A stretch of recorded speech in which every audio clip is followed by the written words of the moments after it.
மேற்கு தொடர்ச்சி மலையின் எந்த சிகரம் அதன் உயரத்துடன் சரியாக பொருந்திருக்கு அப்படின்னு கேட்குறாங்க. ஒரு பக்கம் மேற்கு தொடர்ச்சி மலையுடைய சிகரங்கள், இன்னொரு பக்கம் அதோட உயரம் மீட்டரில் கொடுத்துருக்காங்க. முதல்ல கோட்டை மலை 1120ன்னு கொடுத்துருக்காங்க. அது தப்பு.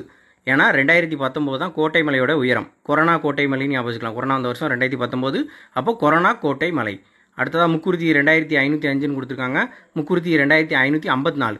அப்போது 25 52 அதை மாற்றி போடுறோம். 25 52ன்னு போடுறதுக்கு போல் 54ன்னு போட்டோம். அடுத்து பெருமாள் மலை 2011 கொடுத்துருக்காங்க. தப்பு.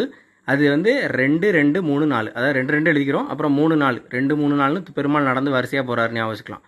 கடைசியாக என்ன அப்படின்னா தொட்டப்பட்டா 26 37. 26 எழுதிடுறோம்.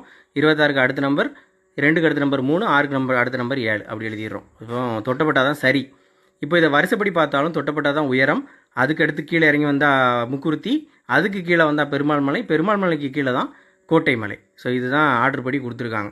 தொட்டப்பட்டா 2637, அடுத்து முக்குருத்தி, வேம்புடி மலை, பெருமாள் மலை, கோட்டை மலை, பகாசுரா, இதெல்லாம் வரிசையாக மேலேருந்து கீழே வரைக்கும். 10ஆம் வகுப்பு சமூக அறிவியலில் 6வது பாடம் தமிழ்நாடு இயற்கை பிரிவுகள் அப்படிங்கிற பாடத்தில் இந்த மேற்கு தொடர்ச்சி மலையில் உள்ள சிகரங்கள் அப்படின்னு பாக்ஸில் கொடுத்துருப்பாங்க.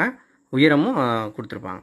இது 2024 கம்பைன் டெக்னிக்கல் சர்வீஸ் எக்ஸாமில் கேட்டது. சிலபஸில் 2வது பகுதி புவியியல், அதில் தமிழ்நாடு புவியியல் அடையாளங்கள் அப்படிங்கிற